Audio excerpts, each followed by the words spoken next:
Welcome to another exciting podcast by the Biz Show, sponsored by InvestQuire. And now your host, Barry and Lisa. Hi, Barry. How is Barry today? Lisa, I am doing great. How are you doing today? I'm so glad you're feeling better. Your voice sounds back to normal. I'm so glad you're here. You were a little under the weather yourself last week, so I had to do that podcast solo all by myself. I was lost, man. I didn't know Aw, have nobody holding my hand. poor Barry. Were you lonely?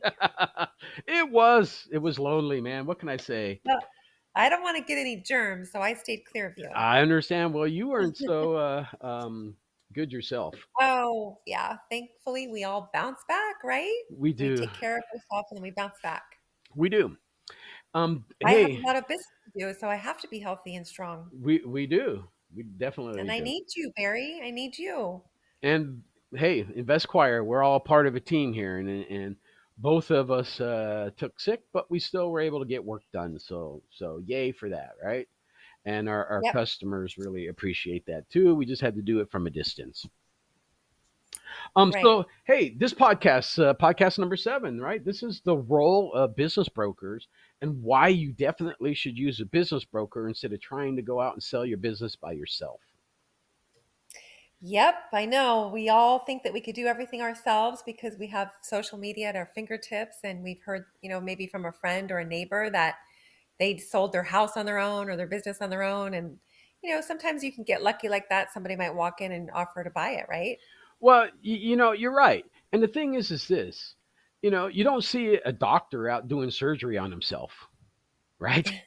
You know, Right. Well, exactly. I think, yeah, you might leave some money on the table if you were to do that, right? And then I think people do end up kicking themselves afterwards and think, oh, shoot, if Aunt Mary wanted to buy it, I probably could have sold it to a stranger for double or triple that. But like I said, there's always unique circumstances that just work out, and it's, quick and easy, and people want to get things done. Sometimes, but that's far and few in between, right? So, what's a broker bring to the table? There are a lot of legal hurdles.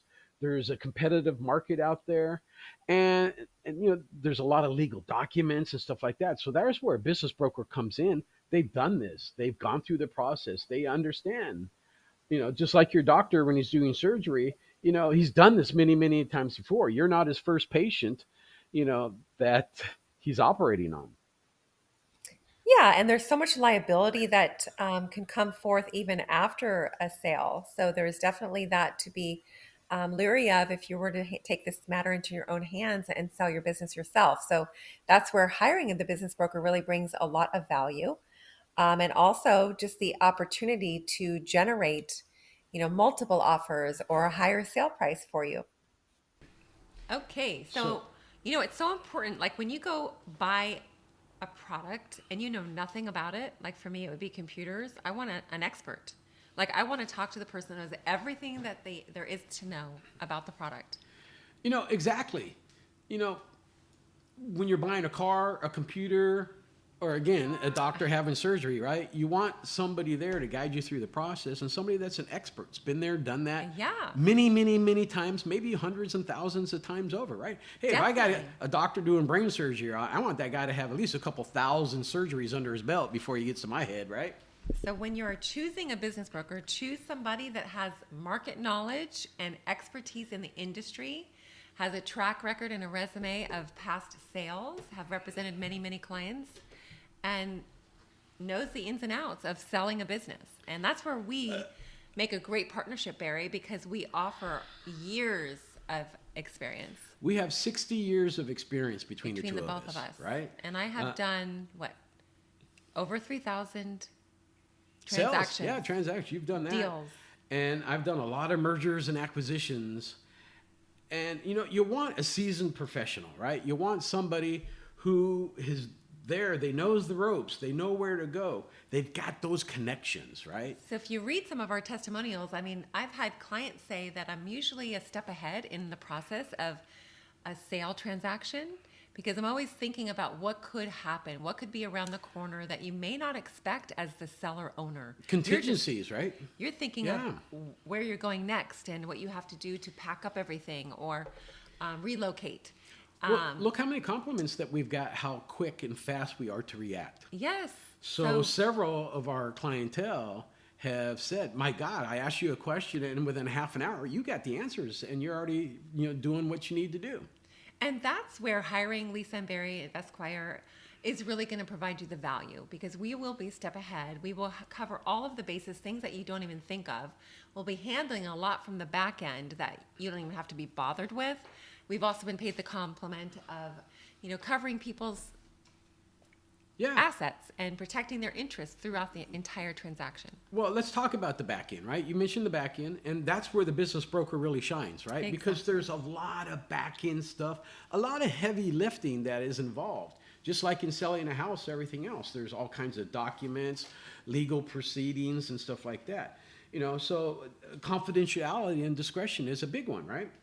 Yes. So before we would even let a buyer into your place of business or look at any of your financial records, we have them sign an NDA. Right. There are all kinds of documents that are pre-documents, and then there's the sales documents, and then there's the post sale documents. And we'll go through each one of those just briefly, but just kind of get everybody to understanding of what those are.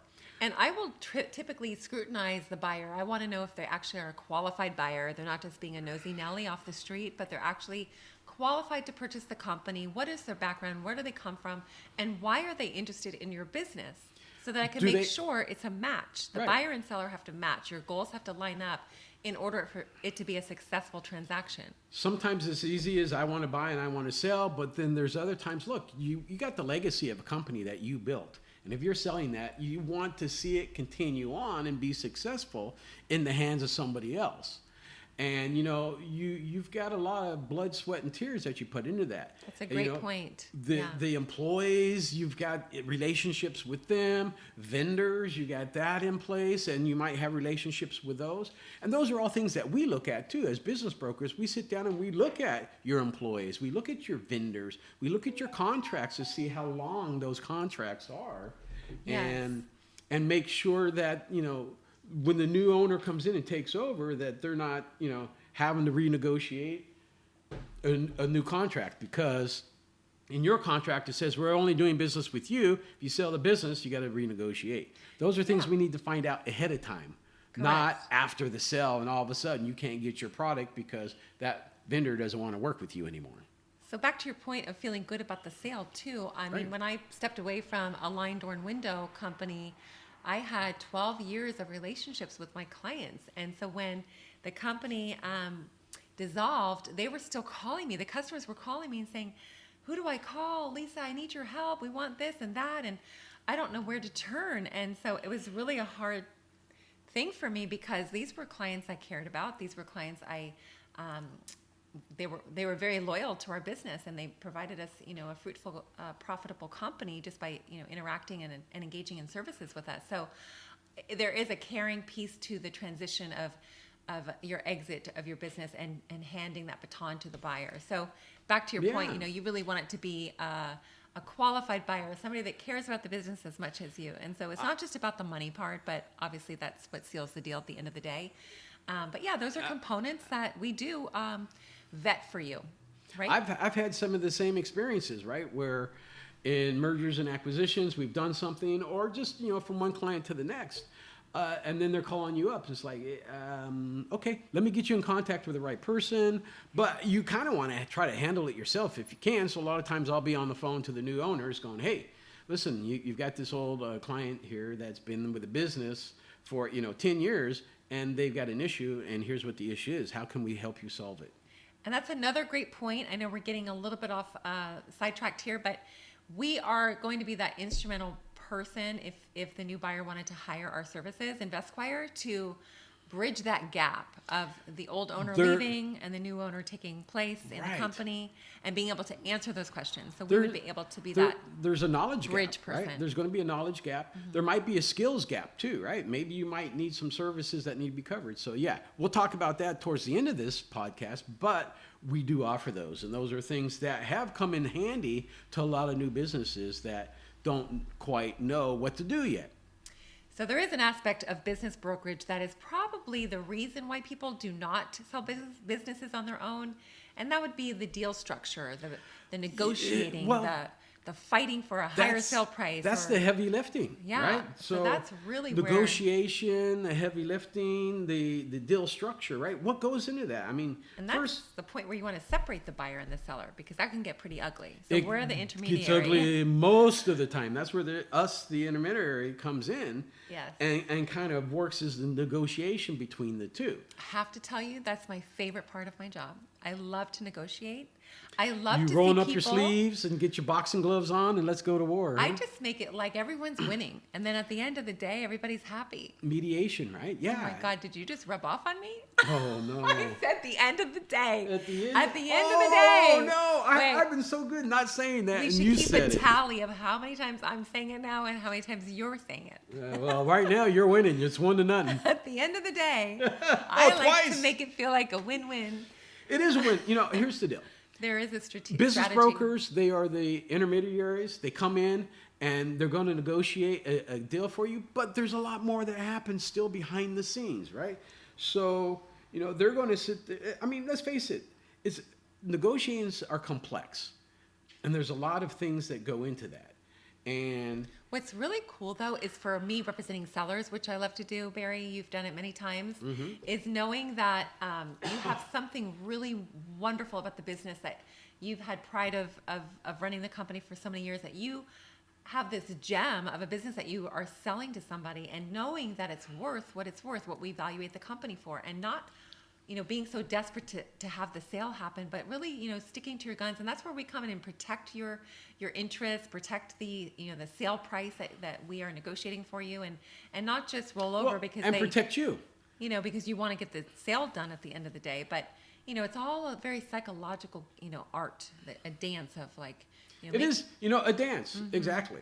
Yeah. As the CEO of several different companies and doing an acquisition and purchasing a company. I mean, let's face it, the buyers, they want the highest price they can get.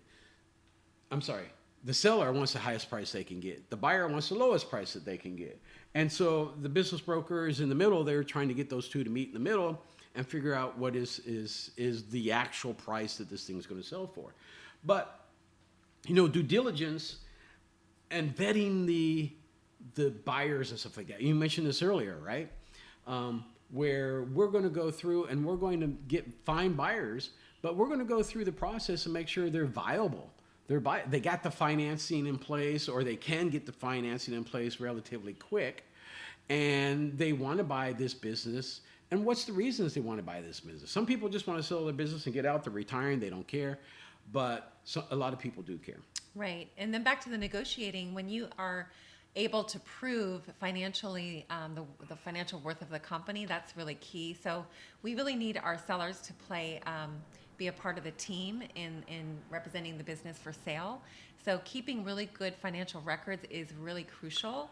Financial in order records, for us to do our job. Like, we want to do our job for you as best as we can, so we can get the highest price and the most favorable terms at the most probable sale price, and maybe even get multiple buyers offering and bidding, and having the price go over the sale price. So we've said this many times. The financials, having a minimum of 3 years, 5 years would be great. Bookkeeper, yes. yeah. I mean, it's worth it. Spend the $1,200 to make $20,000 more in your company. We need to prove it in writing. We do. I mean, no one's going to buy it just because you say, "Oh, hey, this business is worth $2 million," because you said it. There's got to be factual items that back that up, right? The financials, the profit and loss, the taxes. And it's really cool because I'm not a numbers person per se, where I want to track my own numbers and successes. I love to take a glance at it a couple times throughout the year, but when I do get to see it in my profit and loss statement, it's just such a reward for me, because I'm like, wow, all my hard work, it's showing up on this document, this profit and loss. And it's really a wonderful moment for me where I can just kind of pat myself on the back. So I'm just really wanting to urge, people on this podcast to please take the time to hire a qualified expert when it comes to your bookkeeping, financial records, A documentation. bookkeeper, CPA, whatever the case might be. I have a bookkeeper, and they should know your business better than you do, actually. We had a client who honestly did hand us a shoebox, right, full of receipts. Yeah. And here's my books. And I don't know we're what like, buyer would pay for their business and not have, a financial record from a computer system, and have years of financial. certified through a CPA or whatever the case might be. But at who least. would buy that business? Yeah, exactly. Like, it's almost like selling lemonade at a lemonade stand. Yeah. Hopefully it tastes good. Hopefully, yeah. But yeah. Again, you're taking things on hearsay. So, we as business brokers, this is where we come in and we make sure that those things get done. We're going to cross those T's. We're going to dot the I's. We want to make sure that everything is above board, because at the end of the day, I said it, see? It's okay. This I is like a that. legal. Now I really like the expression. This is a legal transaction, right? There Yes. could be deeds in this. There could be, all And kinds. nobody can argue with paperwork. So bring it to us. Let us see ex- all of it. So exactly. we can negotiate the best deal for you. So, Yeah. so let's shift gears just a little bit and talk about, the back end side, about the marketing and packaging up the Deal deals. packaging. Because Yeah. this is where we, business brokers, really put in a lot of heavy lifting. Actually, we spend money up front to market your business and make sure that it gets to the people that it needs to get to, right? Showcasing a business. That's also another aspect of selling products. I love to showcase the business. And, I know that when we walk in somebody's house, sometimes it's messy because they got kids and dogs and pets and, a really busy active life. But we need you to package the product and showcase your office like a model home. Like, put all the paperwork away, dust all of the beautiful artwork on the walls. I mean, make the office shine. Make the pictures speak about your pride of ownership of that company, of that office, whatever it may be. So do they need to put the employees away, hide them in the closet, especially the ones that are not maybe dressed they dress a little appropriately? nicer that Yeah. day, or maybe you do it when they're not at work. You take the photos. So that brings up a thought, right? We've had a client that doesn't want anybody to know they're selling their business. Those are tough negotiations, and it's hard to sell businesses like that because it's hard to bring buyers in. How are you going to market it? Yeah. Yeah, exactly. So those are some things. But, when we're doing and packaging up the deal, the first and the foremost is we need to look at the financials. We need to look at the P&Ls. We need to look at the taxes and stuff like that, because we need to come up with a price. What's the value of your business? I don't know how many times I've gone to businesses to buy or whatever, and the seller's like, oh, this is worth $2 million. Matter of fact, I think we just had one just a week or so ago. It's worth a lot of money. But then when we look at it and we look at the financials, no, this is worth $150,000. There's a big delta, big difference between $2 million and $150,000. Yes. And setting expectations is crucial. And that's where, again, paper and the numbers don't lie. Yeah, we want to have that conversation up front. We're not going to get you all excited about selling just because your showroom looks clean and pretty and sparkly, but we want to see people that you ask us- have the financials to back it up, and then we'll talk price. People ask us all the time, and what do we say? Show us your financials. Let's take a look at your financials. We're not going to give you a number until we can see what your financials are. You got a number in your head. Then we'll have that discussion. Right. He's still sick. Am I going to get sick on this podcast? You better not get sick. I cough that way. Okay. Not towards you. I'm just kidding. And I'm trying not to breathe He on you. looks healthy. Very And I healthy. am healthy. I just got a little it's bit that of linger. residual cough going Because on. he's talking a lot today. I am, and I don't have any water to help me. Oh no, so I'm a terrible host. you are, man. Luca, can you get him some water? There you go. Okay. So But, yes, the documentation And due diligence, in right? the beginning, not later. The We want it beginning. all up front. Well, let's face it. There's Otherwise, I a can't do- mountain of paperwork, I can't do my job. documentations, legal documents. There could be leases. There could be contracts Employee contracts. Here's something I vendors. had, right? And I mentioned this earlier. I had a customer who, there was a merger went on. We purchased a company, and we found out they had a contract to give an employee a raise. We bought the company in January. Well, in June, the employee came to us and says, "Where's my raise?" And we're like, "What raise?" Right? Oh, wow. And so fortunately they had an email chain from the old owner that they were going to get a raise in June. Yeah. We didn't necessarily like the dollar amounts attached to it, but we honored it at the end of the day. But those are gotchas, right? Yes. Those are things that you need to take a yeah. look at. So that's why we like to look and talk to the employees as well. Definitely. So that we can see what's going on from their perspective. Yeah, and things come up during the escrow, and that's where Yeah. you hire the business broker to deal with them. But Otherwise, the deal would fall apart if you didn't have a business broker to know how to circumvent those things that do come up. Or the new owner is going to call you up 6 months later, yelling and screaming and demand their money back because you sold them a bill of goods, right? And trust me, there's some things that owners forget about telling until the final hour Yeah. or post sale. And so, it all comes down to ethics and, trying to do the right thing. But yeah, so information is power. We'll represent you You've said that many times. the We best have, way yeah. possible Knowledge and is power. negotiate the highest price for you. The documents, right, and the due diligence. Let's talk about the documents for a minute because there's several phases of a sale, right? There's there's the actual sale, and then there's the post. And in the pre-sale, there's certain documents that we're going to make sure happen, right? Letter of intent, LOI. Sometimes we'll get a letter of intent Yeah. from a buyer. There's an NDA, right? Almost always there's an NDA going in Yes. place. And then, financial statements that we need to make sure that we are going through and taking a look at that, right? Along with tax returns possibly. Does that business have a business license? Do they have a fictitious name?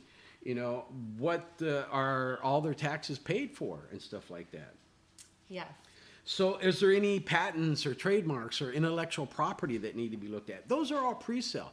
Those are also things that are going to determine the sell price of... You're going to be so sick of us in the beginning because we're going to be asking for this. We're going to be paperwork asking a lot. and You're going to go, my God, hounding you for you're it. so needy.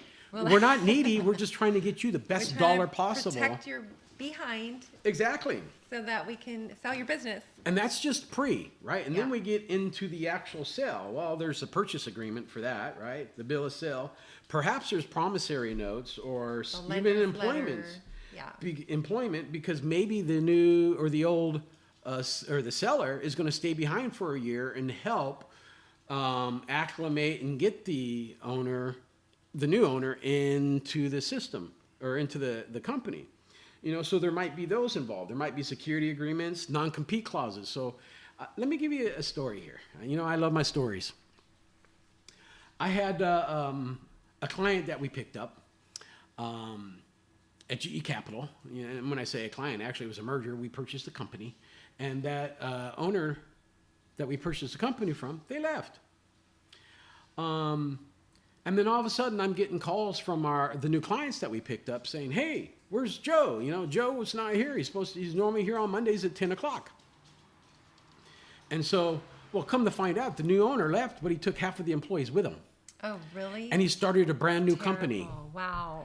doing the same thing. So that's why you need a non-compete clause. So we ended up in litigation and in court. Yeah. And because we had a non-compete clause. Oh, you did? We had a non-compete clause, and so they ended up paying us But there's always a loophole. couple $100,000. You have to be very careful with those. Yeah. Not only that, but he also, we had documentation that they took and printed out the entire customer list, and they were taking customers with them too. Oh, so they were being very...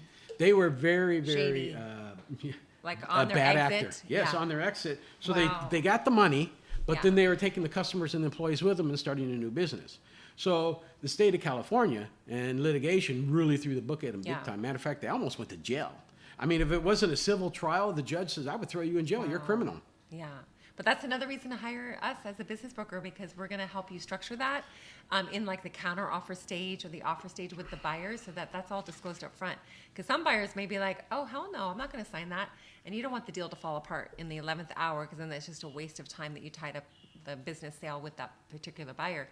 So that is a very important piece of the purchase stage when they are providing you an offer to negotiate that piece. It's Exactly, and that's where we come in especially handy. if they're going to continue on, wanting to do the same similar business or industry, right? Yeah. I guess it would not. So it would be you more want of to a have point. a time frame. You also want to have a geographical location, or distance, like distance. within 5 miles, or 20 miles, 25 5 miles, whatever the case might be. Yeah. And then there's closing documents, right? Sorry. So after the sale, and kind of still during it, but in between, we're looking at, stock, right? Is there stock? Is this a LLC? Is this a S corp? Is this a C corp? Is there stock involved? Does people need to be paid? Is there stock needs to be purchased? Or maybe you're just selling your stock in the company only, and you're not necessarily selling the entire company. Those are Right. all things that need to be taken a look at. But this is the time I would advise the buyer to have their attorney, their own attorney, review all of the closing documents and make sure everything is accurate according to what they believe that they're, purchasing and getting in Exactly. regards to the terms of the business sale. Exactly. Not only that, but there may be escrow, right? Because maybe there is real estate A lot that of times goes. there is escrow. Yeah. Maybe there's real estate goes with it. Well, guess what? That's got to go through escrow. That's Even got you without got to have escrow, title and there stuff is, like yeah. that. Yeah. So there's a lot of heavy lifting that again brokers do, and this So is we why you guide you should through hire each a step. broker. Yes. Yeah, absolutely. And we're just giving you these tidbits on this podcast so you know really what we are doing for you on the back end Yeah. and why you're paying a commission to have us represent you in the sale. Yeah. Networking connections, right? That's a big thing for us. We have Oh my gosh, every hundreds of single connections. day we're around people in We our get- industry that we could promote your listing to, or actually, they may have a client that they represent as a CPA that is looking to buy a business. So it's not even just, other, business owners that we're talking to. It's any type of industry. People know everybody. And so it's They do. And sometimes industry to different industry, people know each other. exactly. If you're selling your business, the worst thing you can do is just slap a for sale sign on the window and expect somebody to walk by and go, "Oh, hey, I want to buy your business." If you think that's going to happen, then we do have a bridge that we want to sell you, right? We can get your property and your company in front of millions of buyers. We are basically have access to several websites that business Networks, owners are shopping on, just like home shopping sites, but for businesses. And so we have tons of paid websites that we belong to that would be We have a lot of resource upfront for you. money that we spend in order to market your company, Yes. right? And it's not just websites. There's networks, right? Networks of business brokers and stuff like that, and we send stuff out there. So there's behind the stuff that happens from one brokerage firm to another brokerage firm. There's investors who want to invest, right? We have over 400 investors a list of 400 investors. Oh, so your listing would go in front of them? Yeah. Yep. So they would see what we have So as our current listing. that's where millions of people get to see this, just not, the guy Not that's just the sign walking in the by. window. Yeah, exactly. So it's a vast network of potential buyers. So as a business broker, the bottom line is we're there to make you money and save you time, right? Well, time is money. Time is money, and you should be focusing on is spending your time running the business, And because the sometimes- business is still going to run while you're selling it. Yeah, and there are some owners that are just probably really not ready to sell, because if they're not going to be handing us over the P&Ls and the tax returns from day one, or they're not willing to hire us at the present time, then I think they're just, those are the people that are Well, not really there's- ready to sell. there's- 'Cause there's- they're probably emotionally tied to the company, and they're afraid to let go of the baby. Yeah. Because then it's almost like a loss of your identity a little Well, bit. we walked away from a couple already. It's just like, Yeah. you're not ready. So when you're ready, come back and see us. But Exactly. you We're don't here want to for you. waste your time, and you don't want to waste our time either. And we don't want to waste a buyer's time. And it's scary because then it's kind of like, what am I going to do with myself after I don't have this baby to take care of, this business that I Well, maybe you're going love to take that money and go die to the for. Bahamas and hang out on the beach, drink Mai Tais for a little while. Yeah. And then maybe you're going to start a new business somewhere else. It's a scary time, but we're here to help you make it a seamless transaction for you and make it an exciting time, because I always believe that when one door closes, the others open, and so it's all about opportunity. It is all about opportunity, and what sets us apart from other business brokers, right, is post-sale support. Yes, we're not just here to do a deal for you and say thank you very much, have a great life. Like A lot of business brokers do that, right? They go in, they sell your business, they collect their commission, they're gone. You never see them or hear from them again. right. We have expertise not just in buying and selling businesses, but managing businesses. Me and Lisa both as CEOs, COOs, CFOs, and CIOs And of companies. relationships are so important to us. So even if you are the seller that sold their business, we still want to know how you're doing. What are you doing to enjoy your life? Have We're you going to gotten check into in. other We're going to opportunities? periodically check in and check on you. And maybe they want to know how their business is going. So we're going to stay in contact with the buyer and the business and do quarterly check-ins and remind them to review all of their financial statements and see where they could save money and create more profits. Well, that's it. Building a roadmap to success is really about just that. Outlining it.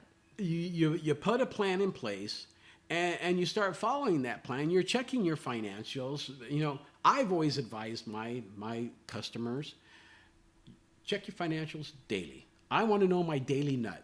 What is it that I have to make today in order to make sure that I'm profitable at the end of the month? Right. And the sooner I know it, and if things are going sideways, the faster I can jump on it and fix it. If I'm just checking it quarterly, well, you've already lost 90 days worth of business. You can't get that back. Well, most of the time we have people that are just so busy working in the business that we're not working on the business. So then you're not working smart. Well, that's it. And again, that's why you want to hire a business broker, because they can help sell it while you're still working the business, right? Yes. And that's important, because your employees are going to count on this, right? That the business is still viable and functional after you leave and sell the business. And some companies, they buy a business, maybe it's a merger or an acquisition, and they just want to buy your employees, or they just want to buy your customer base. So don't do this alone. You don't have to. Partner with Lisa and Barry at InvestSquire and unlock the benefits of our expertise, our networking that we do on a daily basis, and our actual, we care. And so our support that will continue all throughout the process and even after the close of escrow. Definitely. You can get a hold of us at investquire.com. Also, we have the Biz Show on Facebook. Right. So, and then we're of course, so happy that you're all listening to us. We're getting such positive feedback and meeting people through our networking groups and LinkedIn. And so thank you all for your support. We love having you join us on the show. Yes. We're going to have some great shows coming up. We got some really good shows coming up. We got some speakers. really good guests and speakers coming in too. Yeah, So I'm excited. looking forward to that. Thank you all. Have a great week. You guys have a great day, and we'll see you next week. Sounds good. Bye. Bye.